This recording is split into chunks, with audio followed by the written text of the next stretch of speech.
Assalamualaikum, selamat pagi anak-anak. Waalaikumsalam, selamat pagi Bu. Bagaimana kabarnya hari ini? Alhamdulillah baik, Bu. Alhamdulillah kalau begitu. Nah, anak-anak, sebelumnya Ibu akan bertanya, minggu kemarin kita membahas tentang apa ya?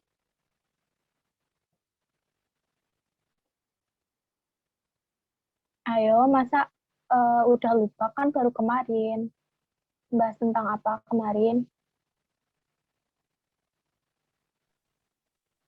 Kemarin kita membahas tentang surat ketetapan pajak, Bu. Oke, berarti masih ingat ya. Nah, sekarang kira-kira kita mau belajar tentang apa? Ada yang tahu?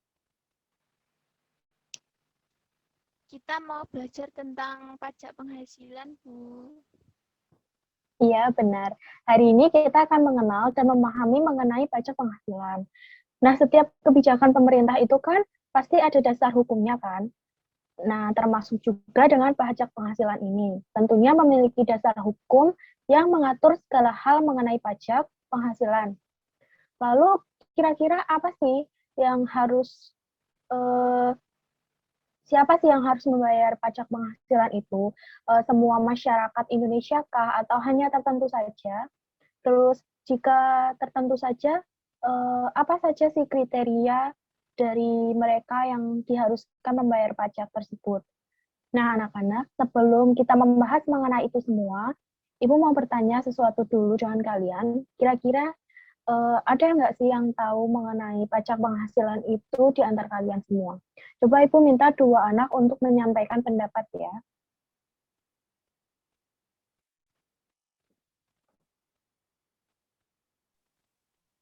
Saya, Bu. Ya, silakan Anggita. Menurut saya, pajak penghasilan itu pajak yang harus dibayar sama orang yang sudah bekerja, Bu. Oke, yang lain coba siapa? Saya, Bu. Baik, Anila, gimana? Menurut buku yang saya baca, pajak penghasilan itu pajak untuk gaji atau pendapatan yang diterima seseorang. Begitu, Oke, Bu. oke, bagus ya. Karena ini masih pagi, jadi masih bersemangat untuk berdiskusi. Nah, nanti kita akan membahas dan mengembangkan dan memperbaiki lagi mengenai definisi itu ya.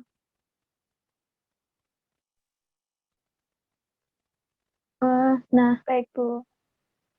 anak-anak, sebelum kita masuk ke materi, Ibu akan menyampaikan terlebih dahulu mengenai kompetensi dasar, tujuan, manfaat yang akan kita pelajari dari materi pajak penghasilan ini.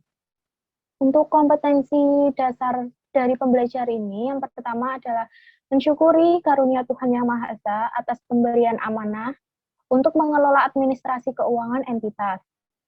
Yang kedua, mengamalkan ajaran agama dalam memanfaatkan ilmu pengetahuan dan teknologi untuk menghasilkan informasi keuangan yang mudah dipahami, relevan, andal, dan dapat diperbandingkan.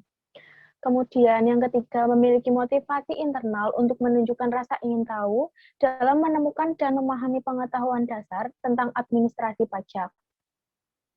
Kemudian, menunjukkan perilaku jujur, disiplin, tanggung jawab, santun, responsif, dan proaktif dalam berinteraksi secara efektif dalam lingkungan sosial sesuai dengan prinsip etika profesi bidang administrasi pajak.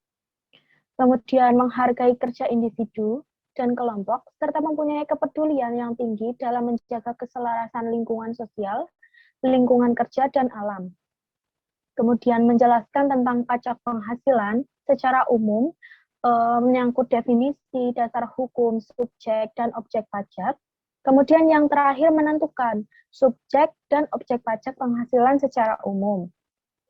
Kemudian untuk tujuan dari pembelajaran ini adalah diharapkan setelah mempelajari materi pajak penghasilan, peserta didik itu mampu untuk mendefinisikan dasar hukum pajak penghasilan, kemudian mendefinisikan dan mengelompokkan subjek pajak penghasilan, menjelaskan objek pajak penghasilan, menjelaskan yang bukan objek pajak penghasilan, dan menjelaskan objek pajak penghasilan BUT. Dan untuk manfaatnya sendiri adalah nanti kalian bisa memahami dan memahami mengenai pajak penghasilan itu dengan baik, dari mulai dasar hukumnya, subjeknya, dan objeknya, serta pajak dan dari bentuk usaha tetap sendiri. Nah, dari beberapa bahasan mengenai pajak penghasilan, untuk hari ini kita akan belajar mengenai apa sih itu pajak penghasilan, kemudian kenapa ada pajak penghasilan, dasarnya itu apa, kemudian siapa sih yang harus membayar pajak penghasilan itu. Pokoknya kita akan berdiskusi seputar dasar dan juga subjek pajak penghasilan. Oke? Oke, Bu. Ya, Bu.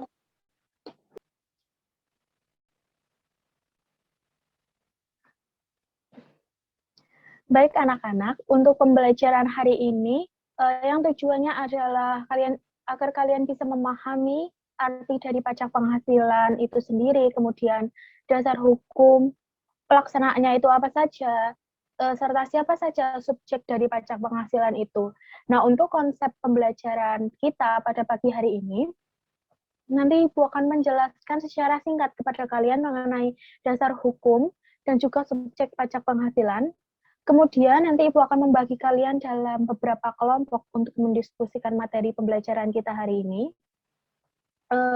Dan untuk sumber pembelajarannya sendiri, kita akan menggunakan buku Administrasi Pajak dari Dwi Harti, dan juga sumber-sumber lain yang relevan. Kemudian nanti Ibu akan menggunakan media PowerPoint saat menjelaskan materi. Nah, seperti itu anak-anak, apakah ada yang kurang jelas dan ingin ditanyakan? Tidak ada, Bu. Tidak, Bu. Baik, berarti sudah paham ya? Sudah siap untuk belajar? Sudah. Siap. Oke, kalau gitu sekarang Ibu akan share screen terlebih dahulu ya.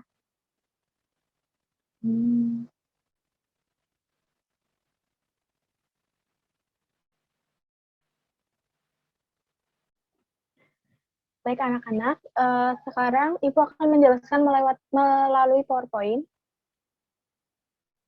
Nah, ini kompetensi inti yang diharapkan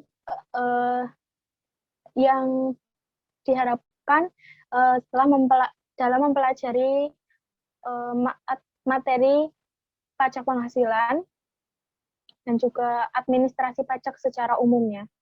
Yang pertama itu menghayati dan mengamalkan ajaran agama yang dianutnya, kemudian menghayati dan mengamalkan perilaku jujur, disiplin, tanggung jawab, peduli, gotong royong, kerjasama, toleran, damai, santun, responsif, dan proaktif, dan menunjukkan sikap sebagai bagian dari solusi atas berbagai permasalahan dalam berinteraksi secara efektif dengan lingkungan sosial dan alam, serta dalam menempatkan diri sebagai cerminan bangsa dalam pergaulan dunia.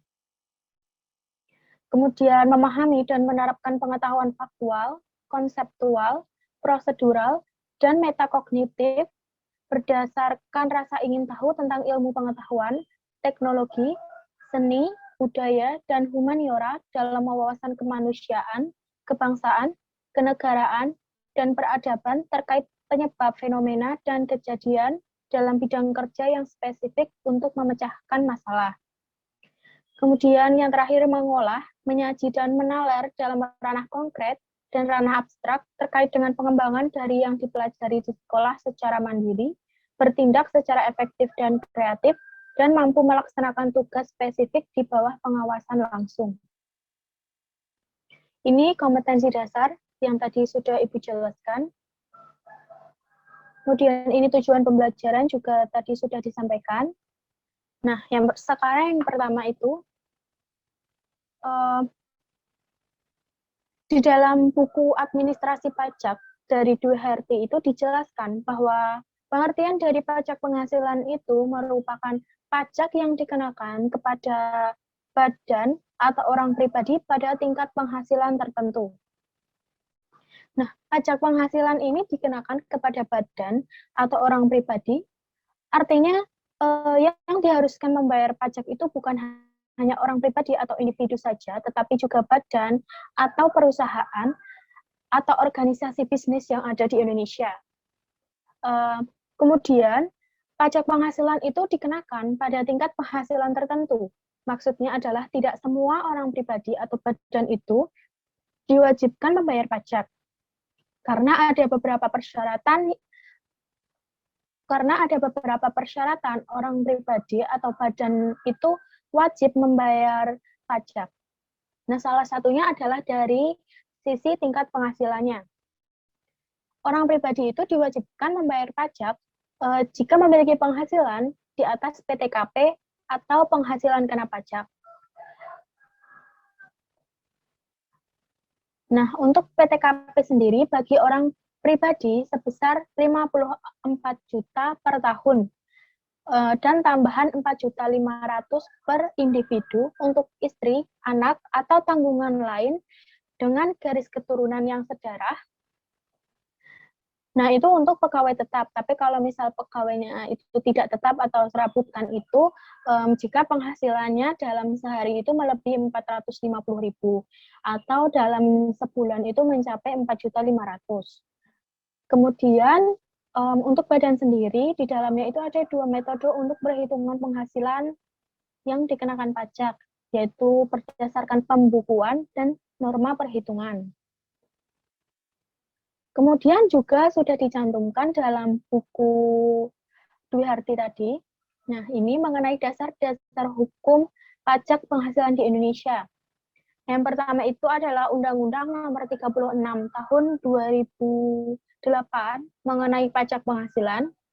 Kemudian Peraturan Pemerintah Nomor 15 Tahun 2000 mengenai pajak atas bunga simpanan anggota koperasi. Kemudian Peraturan Pemerintah Nomor 132 Tahun 2000 tentang pajak atas penghasilan dari hadiah. Kemudian Peraturan Pemerintah Nomor 149 Tahun 2000 tentang pajak atas uang pesangon. Kemudian Peraturan Menteri Keuangan Nomor 262-PMK.03/2010 tentang pajak atas penghasilan lain selain pajak penghasilan gaji. Kemudian Keputusan Menteri Keuangan Nomor 564-KMK.03/2004 tentang penyesuaian penghasilan tidak kena pajak, dan Peraturan Menteri Keuangan Nomor 137-PMK.03/2005 tentang penyesuaian penghasilan tidak kena pajak.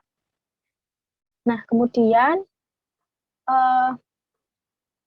selanjutnya itu ada subjek pajak penghasilan. Nah, di sini klasifikasi subjek pajak penghasilan itu ada 2 versi, yaitu yang berdasarkan Undang-Undang Nomor 36 Tahun 2008 Pasal 2 Ayat 1 dan Pasal 2 Ayat 3. Nah, yang pertama itu berdasarkan Undang-Undang Nomor 36 Tahun 2008 Pasal 2 Ayat 1, di mana subjek pajak penghasilan itu dibedakan menjadi 4. Yang pertama itu orang pribadi, yang kedua warisan yang belum terbagi, yang ketiga badan, yang keempat bentuk usaha tetap. Nah, yang pertama, orang pribadi. Orang pribadi itu maksudnya adalah di mana orang pribadi yang berpenghasilan itu, yang penghasilannya itu sudah melebihi PTKP yang diharuskan untuk membayar pajak. Jadi di sini itu jika seperti pegawai tetap tadi yang PTKP-nya itu, yang penghasilannya itu sudah melebihi PTKP, nah dia itu diharuskan membayar pajak sesuai dengan ketentuan perpajakan di Indonesia. Yang kedua itu warisan yang belum terbagi. Maksudnya di sini adalah warisan yang diberikan kepada beberapa ahli waris, tetapi warisan tersebut belum dibagi untuk masing-masing ahli warisnya. Kemudian yang ketiga ada badan, seperti yang dijabarkan dalam definisi pajak, bahwa badan itu juga mempunyai kewajiban untuk membayar pajak penghasilannya. Terus yang terakhir itu ada BUT, di mana BUT sendiri adalah bentuk usaha tetap, di mana pemiliknya itu atau tempat berdiri dan kedudukannya itu tidak berada di Indonesia, tetapi mereka menjalankan usaha itu ada di Indonesia. Misalkan saja itu PT Coca-Cola. Itu kan pemiliknya bukan orang Indonesia, terus berdirinya juga bukan di Indonesia, tapi dia punya pasar dan punya usaha yang dijalankan di Indonesia. Nah, selanjutnya itu ada klasifikasi subjek pajak berdasarkan Undang-Undang Nomor 36 Tahun 2008 Pasal 2 Ayat 3.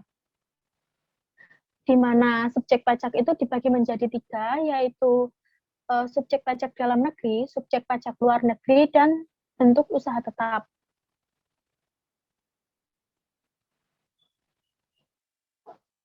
Nah, ini untuk klasifikasi yang 3 ini nanti kalian akan diskusikan menjadi tugas diskusi dalam kelompok kalian masing-masing. Sekarang, Ibu stop share.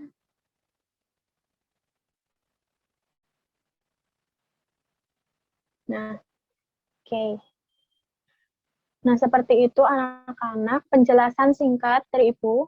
Nah, sekarang kita akan beralih ke diskusi kelompok. Nah, untuk kelompoknya itu kalian mau Ibu yang bagi atau memilih sendiri?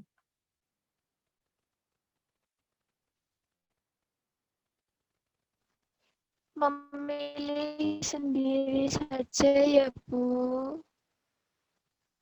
Oke, ya sudah. Kalau begitu, Ibu beri waktu 5 menit untuk memilih kelompok. Satu kelompok itu terdiri dari 2 atau 3 orang ya. Lalu nanti nama kalian di Zoom meeting ini di rename sesuai urutan kelompok kalian. Paham? Paham, Bu. Paham, Bu. Sudah selesai anak-anak? Sudah, Bu. Oke, baik. Sekarang Ibu akan beritahu apa saja yang harus kalian bahas dalam diskusi kelompok. Nah, ini bisa dicatat supaya kalian nanti tidak lupa. Yang pertama itu nanti coba kalian cari 2-3 pendapat ahli mengenai definisi dari pajak penghasilan. Kemudian nanti kalian simpulkan definisi tersebut dengan bahasa kalian sendiri. Nah, yang kedua itu nanti coba kalian cari mengenai dasar hukum pajak penghasilan, apakah ada yang belum termuat di dalam buku atau semuanya itu sudah disebutkan di dalam buku yang kita jadikan sebagai pegangan. Kemudian yang terakhir itu kalian coba diskusikan dan jabarkan mengenai salah satu subjek pajak di antara pajak dalam negeri, pajak luar negeri, dan pajak BUT. Nah, itu tadi 3 topik yang harus kalian diskusikan dengan kelompok. Nah, nanti setelah diskusi, Ibu akan memanggil salah satu kelompok secara acak, dan yang dipanggil secara acak tersebut nanti harus menyampaikan hasil diskusinya itu seperti apa di depan teman-teman. Sudah selesai anak-anak? Sudah, Bu. Oke, baik. Sekarang Ibu akan beritahu apa saja yang harus kalian bahas dalam diskusi kelompok. Nah, ini bisa dicatat supaya kalian nanti tidak lupa. Yang pertama itu nanti coba kalian cari 2-3 pendapat ahli mengenai definisi dari pajak penghasilan. Kemudian nanti kalian simpulkan definisi tersebut dengan bahasa kalian sendiri. Nah, yang kedua itu nanti coba kalian cari mengenai dasar hukum pajak penghasilan, apakah ada yang belum termuat di dalam buku atau semuanya itu sudah disebutkan di dalam buku yang kita jadikan sebagai pegangan. Kemudian yang terakhir itu kalian coba diskusikan dan jabarkan mengenai salah satu subjek pajak di antara pajak dalam negeri, pajak luar negeri, dan pajak BUT. Nah, itu tadi 3 topik yang harus kalian diskusikan dengan kelompok. Nah, nanti setelah diskusi, Ibu akan memanggil salah satu kelompok secara acak, dan yang dipanggil secara acak tersebut nanti harus menyampaikan hasil diskusinya itu seperti apa di depan teman-teman. Diskusinya. Nah, apakah ada pertanyaan?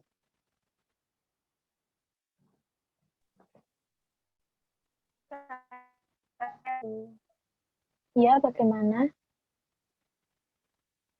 Untuk diskusi ini apakah boleh mencari dari internet atau harus dari buku lain ya, Bu?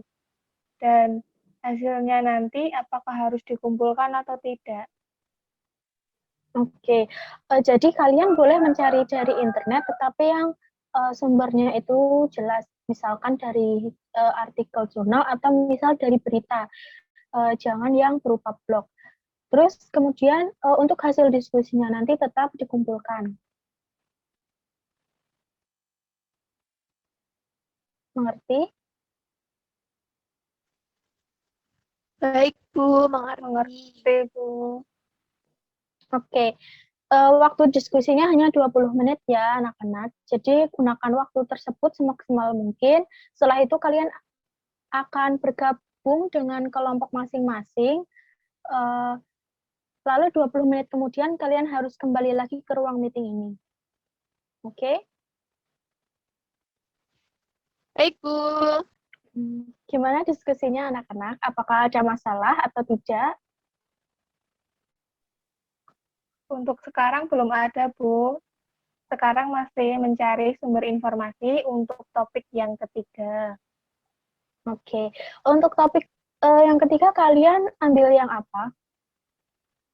Untuk topik yang ketiga, kami ambil yang subjek pajak luar negeri, Bu. Oh ya, Bu, saya mau tanya, untuk yang definisi itu nanti pendapat ahlinya juga disampaikan atau hanya kesimpulannya saja ya, Bu? Kalau itu nanti sekalian disampaikan saja, baru disampaikan juga simpulan dari kelompok kalian. Baik, Bu. Ya sudah, kalau begitu Ibu tinggal dulu ke kelompok lain. Waktunya digunakan sebaik mungkin dan semangat untuk kalian. Baik anak-anak, untuk waktu diskusinya sudah selesai. Sekarang kita akan mendiskusikan hasil pekerjaan kalian. Sekarang Ibu akan panggil salah satu kelompok untuk menyampaikan hasil diskusinya. Coba perwakilan dari kelompok 3 untuk menyampaikan hasil diskusinya. Siapa yang dari kelompok 3 ingin mewakili? Saya, Bu. Oke, baik Anila, silakan disampaikan hasil diskusinya. Baik, nama saya Anila dari kelompok 3 akan menyampaikan hasil diskusi kelompok kami terkait definisi, dasar hukum, dan subjek pajak penghasilan. Yang pertama, definisi pajak penghasilan. Di sini kami menyimpulkan bahwa definisi dari pajak penghasilan berdasarkan dua pendapat ahli. Yang pertama yaitu Siti Kurnia Rahayu tahun 2010 menyatakan bahwa pajak penghasilan adalah pajak yang terutang sehubungan dengan pekerjaan, jasa, dan kebijakan yang wajib dipotong dan disetorkan oleh pemberi kerja. Yang kedua, menurut Rimski K. Judician pada tahun 1997 menyatakan bahwa pajak penghasilan adalah suatu pungutan resmi yang ditujukan kepada masyarakat yang berpenghasilan atau atas penghasilan yang diterima atau diperolehnya dalam tahun pajak untuk kepentingan negara dan masyarakat dalam hidup berbangsa dan bernegara sebagai suatu kewajiban yang harus dilaksanakan. Jadi, kesimpulannya, pajak penghasilan merupakan pungutan kepada setiap individu atau kelompok yang memiliki penghasilan dari sebuah pekerjaan atau jasa. Kemudian, untuk dasar hukumnya sendiri, tadi kami mencari beberapa sumber. Nah, yang dijabarkan hanya Undang-Undang Nomor 36 Tahun 2008 saja, karena memang yang membahas secara lebih detail di antara hukum dasar lainnya yang disebutkan tadi. Selanjutnya, untuk klasifikasi subjek pajak berdasarkan UU nomor 36 tahun 2008 pasal 2 ayat 3, kami mengambil topik subjek pajak luar negeri. Informasinya kami ambil dari laman www.pajak.go.id, di mana disebutkan bahwa subjek pajak luar negeri adalah badan yang tidak didirikan dan tidak bertempat kedudukan di Indonesia, yang menjalankan usaha atau melakukan kegiatan melalui bentuk usaha tetap di Indonesia, dan badan yang tidak didirikan dan tidak bertempat kedudukan di Indonesia yang dapat menerima atau memperoleh penghasilan dari Indonesia, tidak dari menjalankan usaha atau melakukan kegiatan melalui bentuk usaha tetap di Indonesia. Kemudian ada juga yang dikecualikan dari subjek pajak luar negeri, yaitu kantor perwakilan negara asing, pejabat perwakilan diplomatik dan konsulat, organisasi internasional, dan pejabat perwakilan organisasi dan internasional. Sudah, Bu. Oke, hasil diskusinya bagus dan cukup lengkap ya. Nah, anak-anak, dari hasil diskusi kelompok 3 tadi, apakah ada yang ingin memberikan komentar atau pertanyaan? Mungkin dari kelompok lain ada yang berbeda pendapat?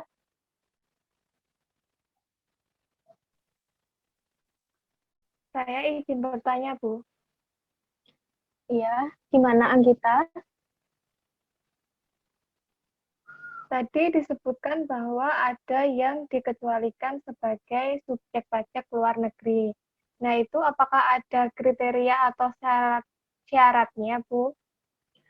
Oke, coba dari kelompok 3, silakan dijawab pertanyaan dari Anggita tadi. Baik, Bu. Untuk Anggita, saya akan menjawab. Untuk syaratnya sendiri, untuk yang pejabat perwakilan bukan merupakan warga negara Indonesia dan selama berada di Indonesia tidak menerima dan memperoleh penghasilan lain di luar jabatan atau pekerjaannya, serta negara dari pejabat yang bersangkutan juga memberikan timbal balik kepada negara Indonesia. Selanjutnya, untuk organisasi internasional, syarat itu Indonesia merupakan anggota dari organisasi tersebut dan tidak menjalankan usaha atau kegiatan lain di luar organisasi untuk memperoleh penghasilan dari Indonesia. Kemudian yang terakhir, untuk pejabat perwakilan organisasi bukan merupakan warga Indonesia dan tidak menjalankan usaha atau kegiatan lain untuk memperoleh penghasilan di Indonesia. Seperti itu, apakah ada feedback dari Anggita? Oke, baik. Lalu, mengapa tidak diperbolehkan melakukan kegiatan usaha ya? Mungkin karena mereka kan seorang perwakilan ya, dan tarafnya juga sudah internasional, jadi mungkin aturannya seperti itu. Mungkin dari Ibu Febriana bisa membantu untuk menjawab, Bu. Baik, pertanyaannya bagus ya. Jadi, kenapa sih pejabat atau perwakilan dari organisasi internasional itu tidak diperbolehkan untuk memiliki kegiatan usaha di luar jabatannya? Nah, kalau gini ya konsepnya. Jadi, kalau misalkan dia itu seseorang siapapun itu yang memiliki kegiatan usaha di Indonesia dan dia itu memiliki penghasilan yang berasal dari Indonesia, maka akan secara otomatis dia akan dikenai pajak. Nah, tadi kan eh, pejabat pejabat atau perwakilan organisasi internasional itu kan sudah pasti kan bukan berasal dari Indonesia. Nah, dia bekerja di sini itu sebagai perwakilan dari suatu negara. Nah, jadi penghasilan yang didapat itu ya dari jabatannya itu sebagai perwakilan dari negara lain, dan yang akan memberikan timbal balik untuk negara itu dari negara perwakilan yang bersangkutan. Nah, kemudian bagaimana jika perwakilan tersebut memiliki usaha di dalam Indonesia? Nah, jika dia memiliki penghasilan di Indonesia, memiliki usaha dan berpenghasilan di Indonesia, kita kembali ke salah satu yang diwajibkan dalam subjek pajak dalam negeri, bahwa meskipun dia itu orang luar negeri, tetapi jika dia memiliki usaha yang didirikan di Indonesia dan penghasilannya itu juga berasal dari Indonesia, dia tetap akan dikenai pajak. Jadi untuk yang tidak dikenai pajak itu hanya sebatas jabatannya saja, penghasilan yang berasal dari jabatan orang tersebut. Bagaimana? Apakah ada yang masih kurang paham dan perlu diklarifikasi lagi bersama-sama?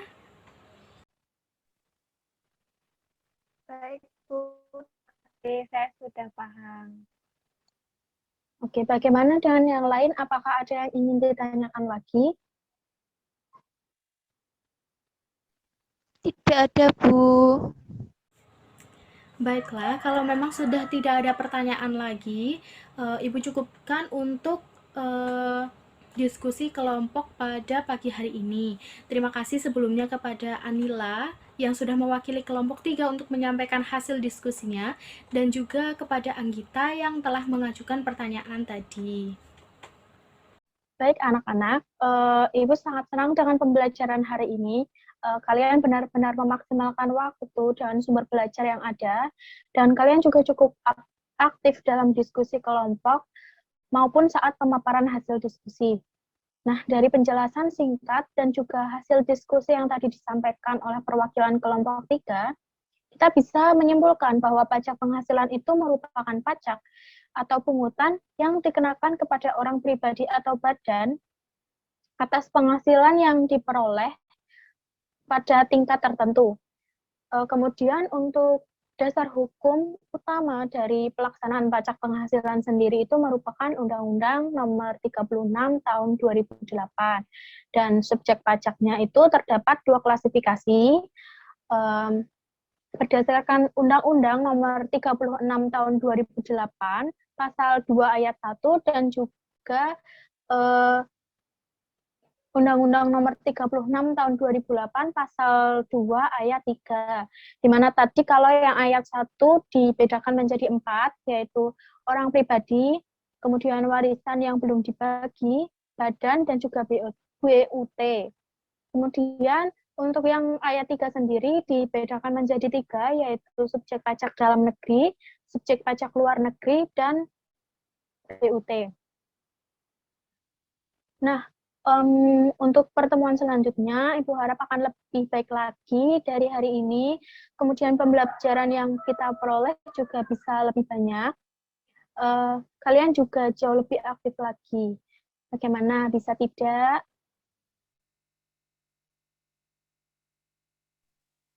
Insya Allah bisa, Bu. Baik. Oh ya, dari kalian sendiri kira-kira gimana pendapatnya mengenai pembelajaran hari ini? Kan, Bu, kan ini masih seputar dasar sama subjek, jadi masih belum terlalu buat mikir. Ya, Bu, materinya masih cukup ringan dan sebenarnya waktu diskusinya masih kurang sih, Bu. Anak-anak. Ya sudah, kalau begitu nanti di rumah diulangi lagi atau dibaca lagi pembelajaran kita hari ini. Dan untuk pertemuan selanjutnya itu materinya adalah objek pajak, terus bukan objek pajak, dan juga objek pajak BUT. Jadi nanti kalian di rumah dibaca dulu dan dipelajari dulu. Nanti kalau kalian sudah kenal, sudah tahu kira-kira apa yang akan dipelajari, kan Ibu nggak akan terlalu lama untuk menjelaskan. Jadi waktu untuk diskusi kalian juga akan bertambah. Ya, anak-anak. Ya, Bu. Baik, Bu. Sudah, kalau begitu, Ibu tutup untuk pembelajaran kita hari ini. Sampai bertemu minggu depan di pertemuan selanjutnya. Tetap semangat dan sehat selalu untuk kalian. Kurang lebihnya Ibu mohon maaf. Assalamualaikum warahmatullahi wabarakatuh. Waalaikumsalam warahmatullahi wabarakatuh.